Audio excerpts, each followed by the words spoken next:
Europe's got issues at its doorstep, and Ukraine is only one of them. Azerbaijan overrunning Nagorno-Karabakh after promising not to invade during the European Union's embryonic mediation efforts. Not only was the promise broken, but the winners refusing a meeting with the loser. Both Azerbaijan's President Ilham Aliyev and his Turkish ally Recep Tayyip Erdogan passing on the invite to Granada, Spain, for what's been a brainchild of France's president, a summit of the European political community. It's a new thing. Essentially, the EU and friends will ask about the South Caucasus and the Balkans. The leaders of Serbia and Albania sending junior delegations to the summit in Granada. This in the wake of another spike in tensions on the EU's doorstep. What with last week's troop buildup forcing NATO peacekeepers to send reinforcements. As the winds of isolationism sweep anew over Washington, what's left of Emmanuel Macron's pitch for strategic autonomy so Europe can ensure security in its own neighborhood without over-reliance on the U.S.? At least the French president and the German chancellor are both there. The pair's historically been the motor for EU reform. Right now, though, the couple seems to have flatlined. Why? How badly do fellow Europeans want to rekindle the chemistry between Berlin and Paris? Today in the France 24 debate, we're looking at the fires at Europe's doorstep. And with us from Strasbourg, Viola von Krammen, member of the European Parliament from the German Green Party. Thanks for joining us. Hello, good evening. We're welcoming here in the studio David Amiel, member of the French Parliament from Emmanuel Macron's Renaissance Party. Thanks for joining us. Hello.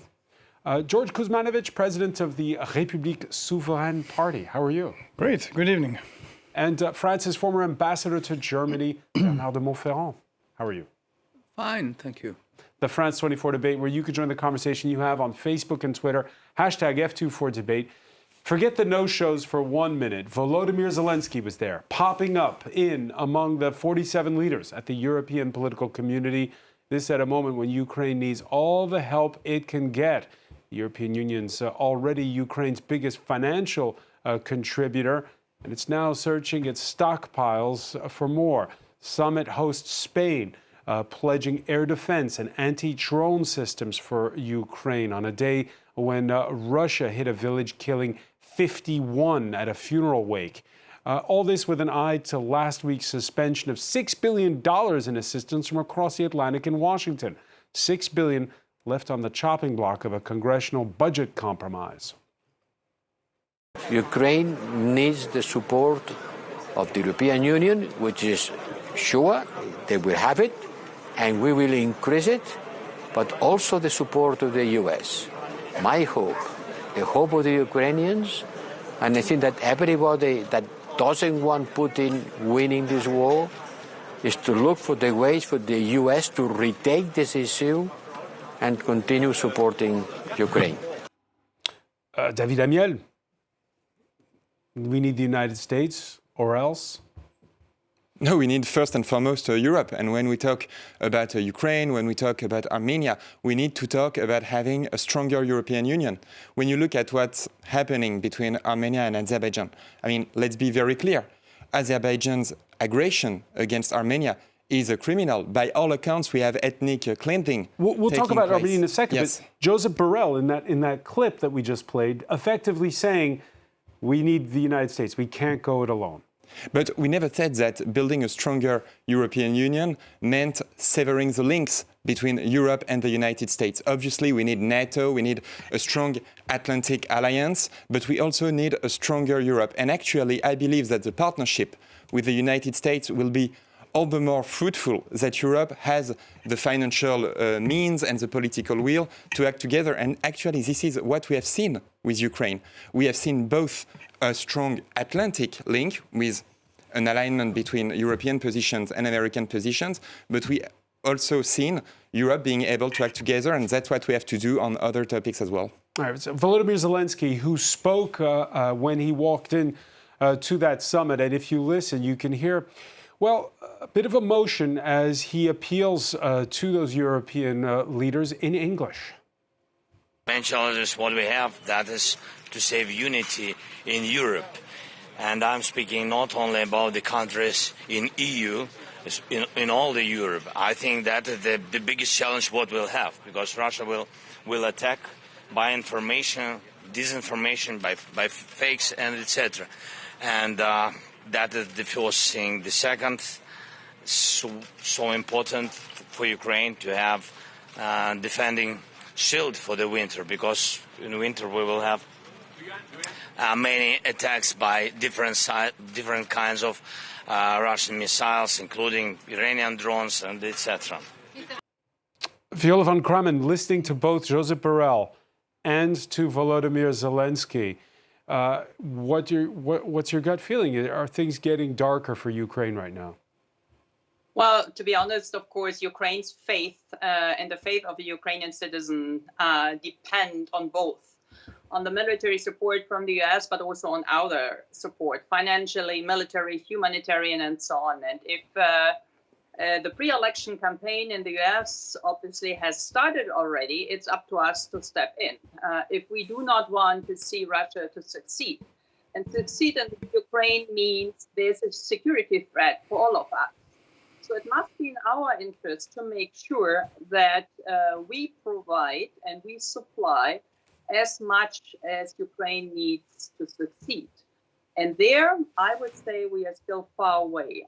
We have seen the last decision of Chancellor Scholz to again to hesitate to send the necessary weapons, while France and the UK had already started the long-range missiles. And we could mention many more examples, but it is up to us to step up to the extent which is necessary for Ukraine to make the advantages and the progresses which is needed to liberate their territory. So just to be clear on this, because we had a report in the German tabloid Bild on Wednesday that Chancellor Scholz has hit the brakes on delivery of long-range missiles, Tauruses they're called, the kind that could, for instance, blow up the Kerch Strait Bridge linked to Crimea.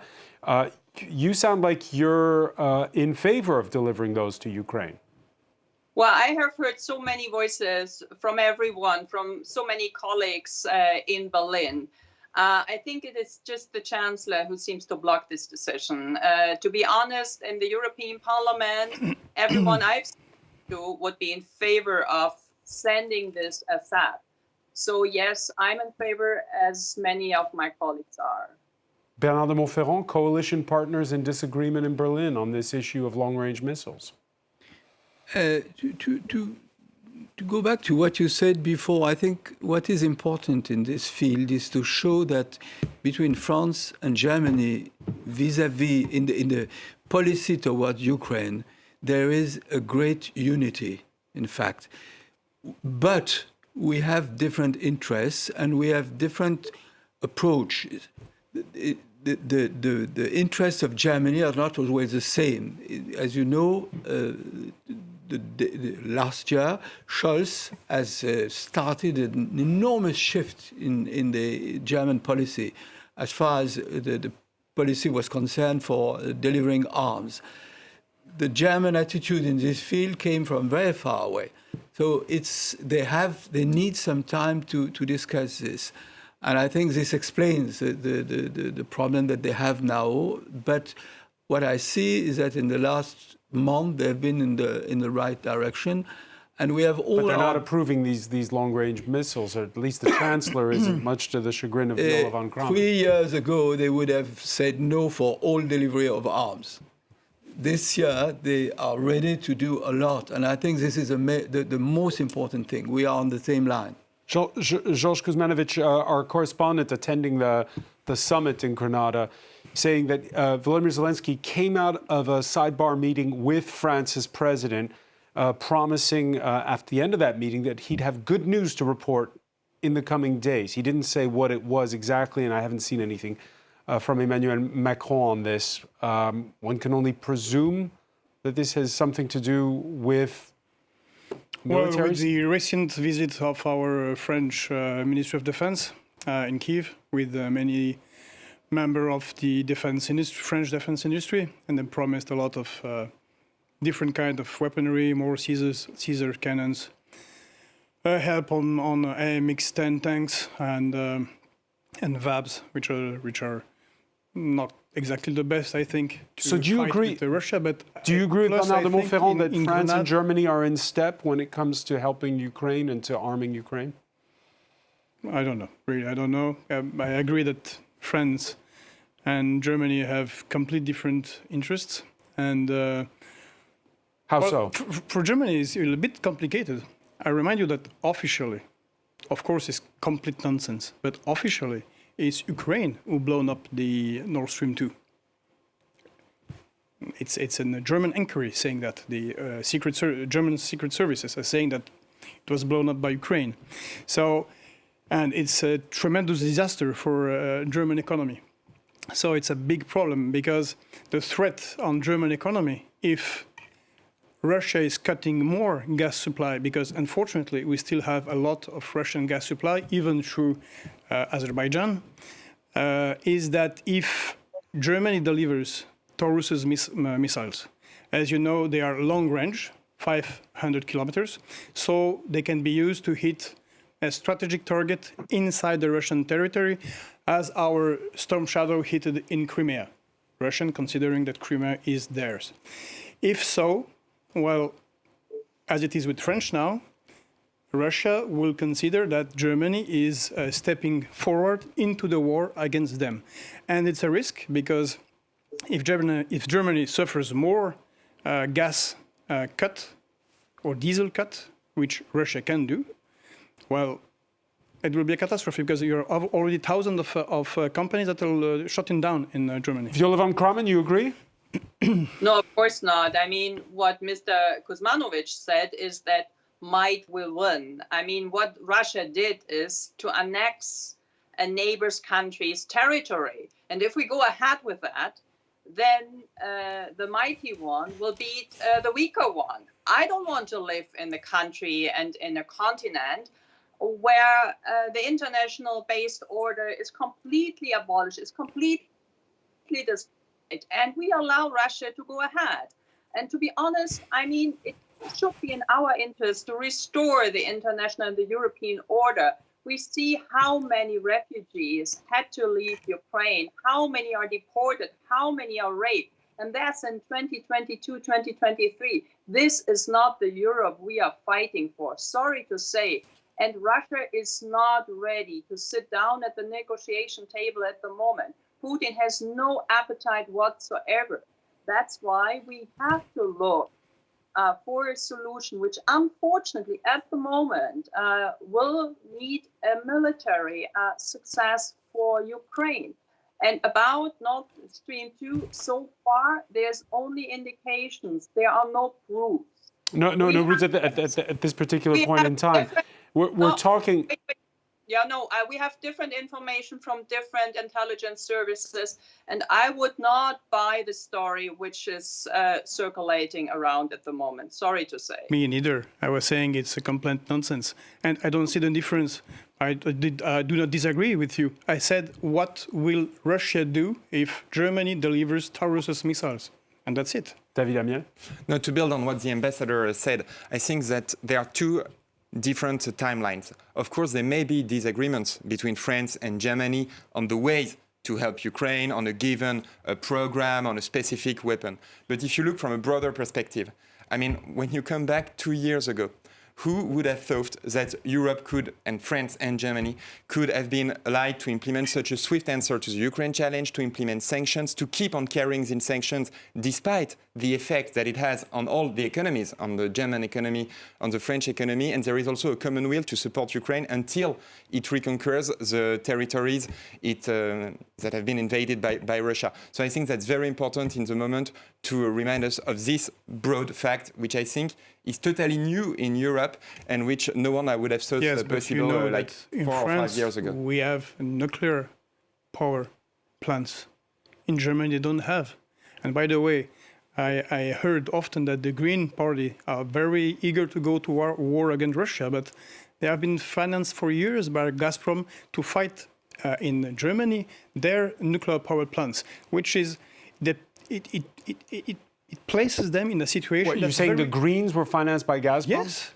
All right, very briefly on- indirectly, of course, it was reported in Germany. I'm sorry, and it's smart by the Russians. It's exactly, because they cut themselves with the nuclear power plants, and they're hand-tied, not like Viola us. van Krammen, very briefly on this. No, sorry, please. I mean, stop talking fake news here and spreading fake news. None of the Greens were paid by Gazprom, and we were not ready to go for war against Russia. I mean, both facts are simply not right. I don't know where you got it from, but I'm in the Green Party since 2001. I've been member of the Bundestag. I know a lot of people, but I've not met one who allegedly could be paid by Gazprom. Please give us some examples if you think so, right. but no. And so Ukraine is one talking point. The other, and we started to broach it earlier, is at this summit that's catching attention, is the takeover of Nagorno-Karabakh by Azerbaijan. Tuesday saw the French foreign minister travel to Armenia's capital, and after Germany's offer of peacekeepers to stop further escalation with Azerbaijan, Catherine Colonna, well, going one step further. I would like to publicly state that France has agreed on future contracts with Armenia, which will allow the delivery of military equipment to Armenia so that it can ensure its defense. You will understand that I can't go into more detail at the moment. Azerbaijan, which says it's ready for EU-mediated talks, but it stayed away from its president stayed away from the Granada summit, and laying aside the blame at France's doorstep. Presidential spokesperson Hikmet Hajiev putting a statement out on Twitter where he said that due to France's biased actions and militarization policy, put at risk the European Union's overall policy towards the region. That was one of the key reasons why Ilham Aliyev was staying away. Now, France's president is qualified this Thursday, saying it's not the time for sanctions yet against Azerbaijan. But did he go too fast in promising military aid to Armenia, David Amiel? No, it's the EU that is going too slowly. What's happening now in Armenia? There was a criminal aggression. There is, by all accounts, ethnic cleansing going on in Karabakh. There is an existential threat to Armenia. For several months, President Macron has been very active on that topic, but the European Union has remained silent, and in a way it was a shame for all of us and for all of the Union. So we need to have more military support for Armenia. France has been and started providing some. Minister Colonna went to Erevan, as you mentioned in your report. We also need European Union to act on the military side, for instance, through the use of the peace facility that was designed for Ukraine, but that can also be used to support Armenia. We'll see if we need more sanctions against Azerbaijan. Probably we will need sanctions against Azerbaijan, and personally speaking, I support sanctions against Azerbaijan, as the European Parliament voted in favor of today. I think we need to be very strong to protect Armenia and to protect peace in all our neighborhoods. George Kuzmanovic? Yeah, really, I think Europe, it was Mrs. von der Leyen going to shake the hand of Mr. Aliyev because Europe needs gas. Plus, we are buying Russian gas through Azerbaijan. Everybody knows it. So if we cut that, we are in huge problems. But the thing is that I think that France should be strong. We should send troops to Yerevan. Les Légions étrangères. French Foreign Legion. Yes, and with support of artillery to show that we will defend our interest, but to show real support to Armenian. They won't move if there are French troops. Armenia was left by Russia. They played with them, they used them, and they left them because it places us Europeans in a very difficult position because gas is going to Europe from Azerbaijan. So I think we should go faster, stronger, and send our troops, not to attack, just to protect the Armenian, especially because we have many Armenians who fled in France the genocide in 1915. And plus, thanks to President Macron, we will have in a few months one of the great resistant person in France was Mr. Manouchian, who will be put in the Pantheon as one of our great men. It's fantastic, and we show real support. Bernard de Montferrand, again, it's this issue of France not being in lockstep with the EU on this one. I would like to move a little upstairs to say this. What happened in this region is a consequence of the breaking up of the Soviet Union, and it's always problems of minority and borders. Since 15 years, we have not looked actively in diplomatic terms to engage discussions about this. Karabakh has never been recognized by anybody, including Armenia. What is happening is a scandal. It's ethnic cleansing. It's unbearable. Our principles: first, to respect minorities; second, to respect national identities and national states. As far as Armenia is concerned, today we have to back Armenia by a very strong international activity in diplomacy to mobilize people in favor of Armenia. We have then to help Armenia to have a sort of deterrence against more attacks, and to underline the projects of Turkey in this area, which is to dismantle the Armenian presence in the Caucasus, to unite the Turkish community in this region. This is not acceptable. That the Turks and the Turkish community can live in peace, this is one point. The second point is that it shouldn't be at the detriment of Armenians or other minorities. And we have to organize a sort of deterrence of Armenia with help, military help. To pick up on one of the points made by George Kuzmanovic, are Europeans sending mixed messages when they condemn what's going on with force in Nagorno-Karabakh, but also by natural gas from Azerbaijan? Yes, but that's why we must be coherent. And when the European Commission speak about sovereignty of Europe, we have to analyze when it's not purely commercial activities, signing contracts with gas. We must have a strategic view to know what is our level of dependence. Is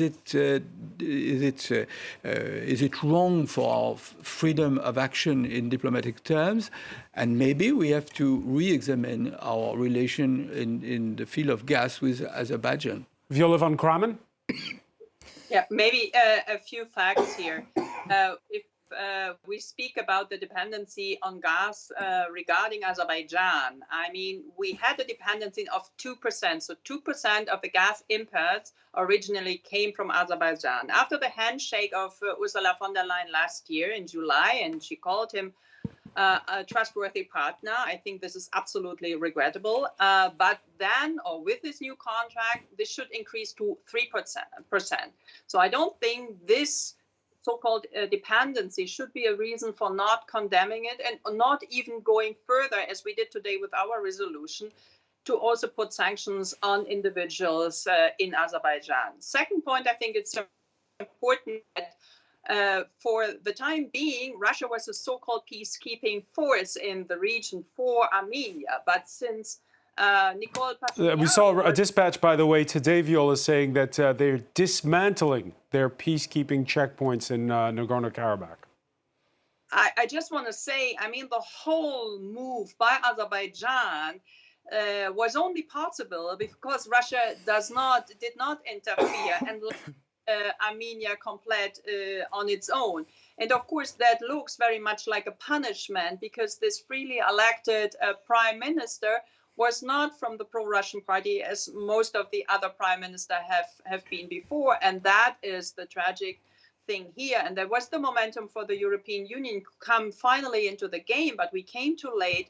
We were not, I would say, forceful enough. We had, and we still have, the EU mission on the ground. We will extend this. There's no question. Charles Michel got active as a mediator, but then Aliyev, behind our back, betrayed us and not occupied, but I mean, it's the territory of Azerbaijan. There's no question. But of course, it would have been possible to mediate this in a civilized manner and to really give security guarantees to the people in Nagorno-Karabakh.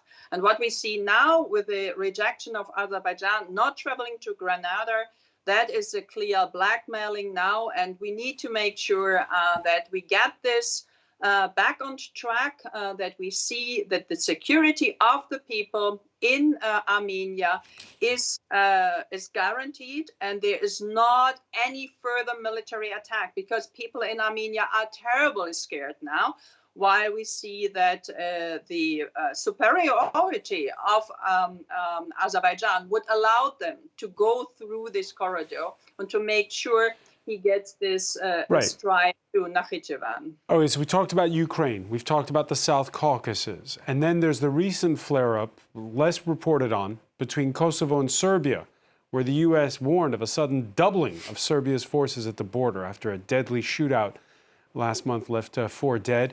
Now, Belgrade has since de-escalated in the last week. 7 difficult days are behind us, maybe the most difficult days in the last 15 years. Difficult because of the events in Kosovo and Metohija, but also because of the extensive campaign against our country, Serbia. Campaign of lies, campaign of untruths. The lies, according to Serbia's president, coming from the United States, when it stated that Serbia had doubled the number of troops at its border. Now, there was no Alexander Vučić at Thursday's summit in Spain. He stayed away, sending a junior delegation. For its part, Kosovo, represented in Grenada by its head of state, who holds a largely ceremonial role. However, she came bearing blunt messages. There's no reason to meet before sanctions are adopted towards Vučić. Sanctions first, and then we can talk about the rest. Okay, so fortunately, this hasn't escalated further, David Amiel, but it's kind of adding up, isn't it? Ukraine, the South Caucasus, and now Kosovo and Serbia. And again, the question is the EU prepared to take on all the challenges that are at its doorsteps? Yeah, and you could even add the situation in Bosnia, which is also a huge concern, I think, for all of us. What we are saying in the former Yugoslavia countries is something similar to what we're seeing also in the South Caucasus and the former USSR republics, that is unresolved conflict since the 1990s. And there was a strange habit in the European Union, especially in the 2010s, not to have a close look on what was happening right at its borders in Yugoslavia, in Ukraine, in South Caucasus. And I think that this strategic mistake is starting to be corrected. And actually, this intuition was at the heart of the idea of the European political community. Obviously, there are reflections on the enlargement of the European Union.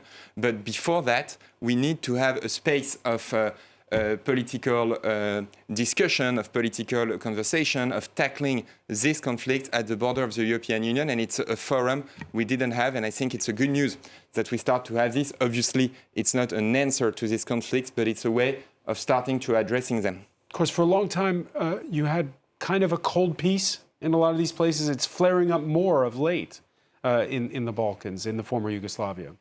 I don't know if we can call that peace. And yeah, we are about to have a war. We're about to have a war. Well, I mean, if the hardliners in Kosovo continue to push on the Serbian and their monasteries, they won't accept to be kicked out of Kosovo. That's it. It's simple as that, and no government in Belgrade can accept that. So, at the end, the massing of troops and the removing troops and putting back troops, at the end, it will end out with someone who will shoot someone, and then you will have a new war. It's very explosive, and plus we have a moral issue. I'm sorry for those who like Europe. It's Europe who support Kosovo here, and we have also a moral issue because yesterday President Volodymyr Zelensky expressed his gratitude to President Aliyev. And it's also hand tight. He's just receiving support from Aliyev and especially from But it's not just Erdogan, politics. He spoke on the telephone to Aliyev because today he met with Nikol Pashinyan. He met with both sides. Yeah, but he expressed yesterday gratitude to the support of Aliyev to the war. And anyway, just now he's receiving machine guns, military wearing from Turkey and different kind of weaponry, plus support on drones. And he will not support Armenia if Erdogan asks. Bernard de Montferrand, you talked earlier about the unresolved issues of the 1990s when it comes to former Soviet states. We're seeing it as well, again, with the Balkans. Why is it all coming to a head now? Why are we back to this period of the same kind of instability that we saw just after the fall of the Berlin Wall? First reaction, the linkage between all those different crises, it's a question of timing. Of course, everybody being busy in Ukraine, there is a temptation to use that. Is it exactly coordinated? I'm not sure. I think it would be wrong to think of a sort of plot. It's more important to take each of those problems to try to deal with them. There's not necessarily a grand scheme. Kosovo is a sort of impossible problem to solve.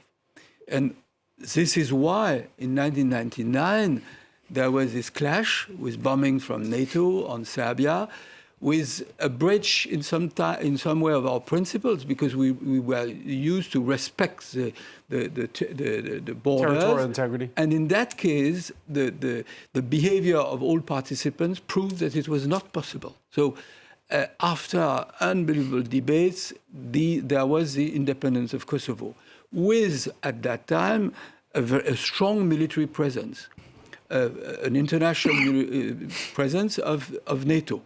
And the idea was to say, we are going to cool the situation, but the second leg of the solution was to have an enormous action in the field of respect of minorities. In the northern part of Kosovo, 90% of the people in some commune or in some districts are Serbians. If you don't respect absolutely the identity of those people, the language, the custom, and so it can burst in a few minutes. So today, what is the solution? The solution is to maintain a strong presence, international presence. The British have decided within the presence of NATO to increase their forces to stabilize. Second action is to be extremely active with Serbia, who has very strong interest in this field. It's so sensitive in the Serbian history, in the Serbian psyche to Kosovo. We have to be much more active than we have been in the past, and maybe using our ties, the action of the European Union in terms of trade, in terms on all the aspects of the relations, to bring Serbia to a more cooperative attitude. All right. Earlier, I agree completely. We have to remind that on the Serbian side there is a very bad memory. Is Operation Tempest, 1995. Operation Tempest is the only one successful ethnic cleansing in the Yugoslavian wars. It's the government of Croatia, supported by NATO, who pushed out from Krajina. You will see the Krajina, 300,000 Serbians who were pushed to Serbia.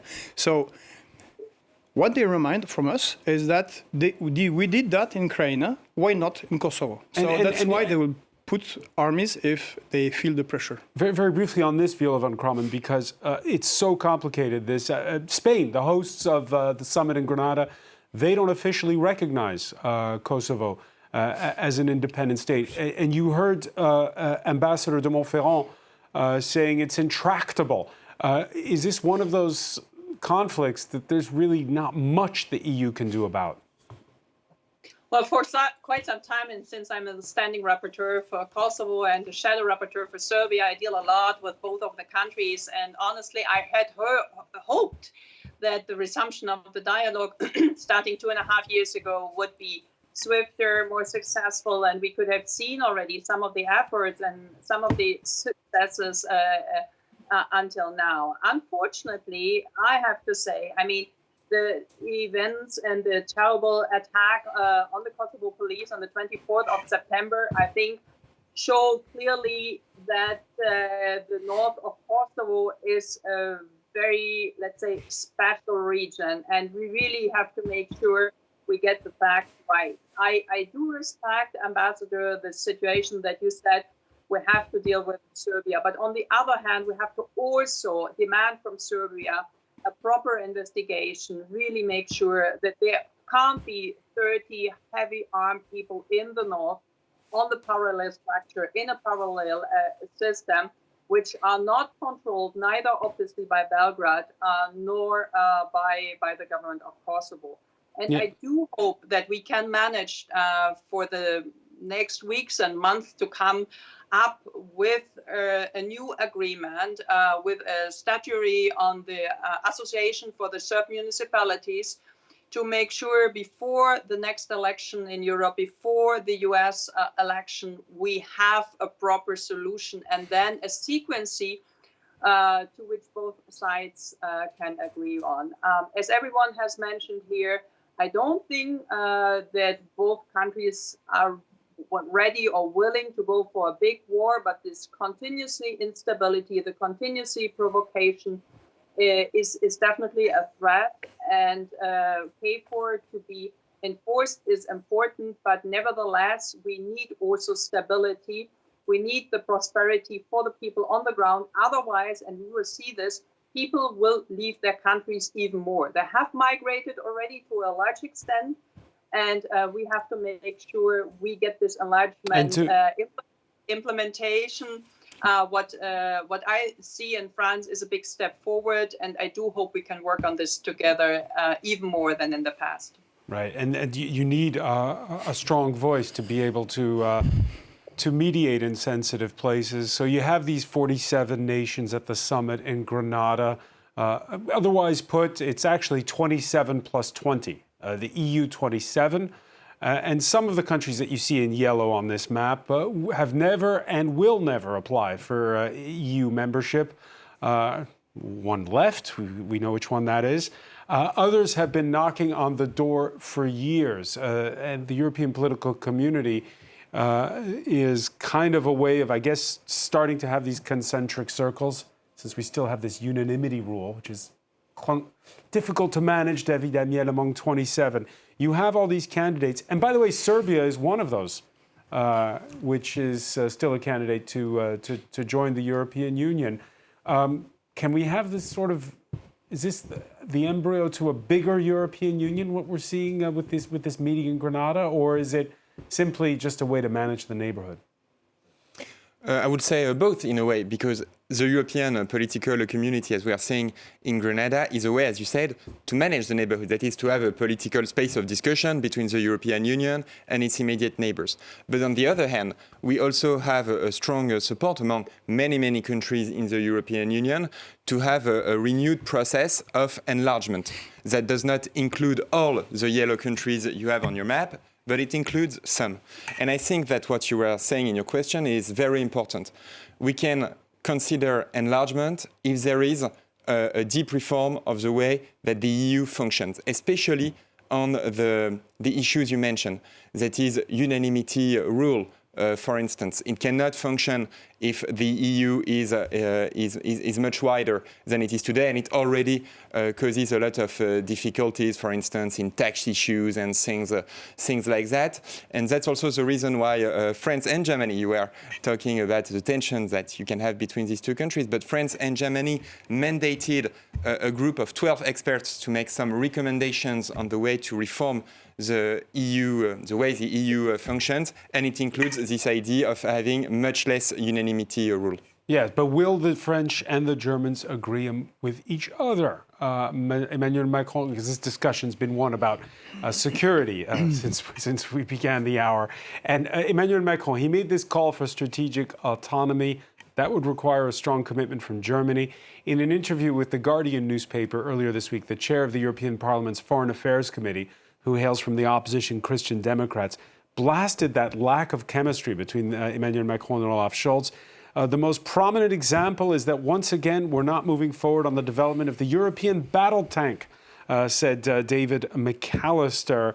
How is that Franco-German couple when you think back to when you were at the Chancellery in Berlin, Ambassador? If you've looked at the history between Germany and France in the last 100 years, it showed that natural agreement is not always the rule between France and Germany. The relations between France and Germany have always been very difficult. We are extremely different. That doesn't mean that we cannot do a lot of things together, and what we have done in the last 60 years is unbelievable. But you heard David Amiel saying this is a crucial moment when the national security of Europe's at stake, and if you don't have reform... If we want to succeed, first, keep the line, the strategic direction. Second, to have a dialogue of every day, to know that the Germans, if the Germans have a different position, France on the problem of tanks, for instance, is that it's an industrial problem mainly, because their own companies are fighting together. How can we find an agreement which takes into account the industrial interests of German firms and French firms, and at a certain moment, Scholz and Macron have to say, sorry, my dear friends. Are you surprised at this lack of personal chemistry between the two? I mean, these are the kinds of issues they both like. I can tell you the personal interference between Merkel and Sarkozy at the beginning was very strange. Very strange. Chirac and Schröder at the beginning, it was also extremely distant, and they wouldn't understand each other very well. I don't believe the personal relationship can help, but the main problem are interests. Well, there's certainly a problem, because to revive the old flame, Emmanuel Macron is traveling for 2 days next week to Hamburg, the city where Olaf Scholz was once mayor. According to the French presidency, it will be a, quote, retreat with no final statement nor immediate announcement. The idea to think about topics that go beyond the handling of everyday current business. Viola von Krammen, the two leaders need a retreat in Hamburg. What does that tell you? I would say we had better times when it comes to the German Franco motor or the engine. When we think of Schmidt and Giscard d'Estaing and others. But I think it's a good, let's say, a good positive signal that your president, Macron, will come to Hamburg and that will at least seek for this new spirit, what we definitely need. But I would say what we should not forget is that the increased, the bigger EU needs maybe more a Weimar triangle and to the inclusion of the smaller states, not so much to focus too much on the French-German couple. I think this is important, yes, but it should not too much depend on the personal relationship of the president and the chancellor, but rather on the institutions. So I'm a bit concerned when I hear that, for example, in German schools, you hardly find any students who would like to become a member of the exchange to France and vice versa. Germany closes down Goethe institutes in France and so on. And that, I think, worries me much more. So institutions which were designed and established for the bilateral cooperation are rather shrinking than increasing.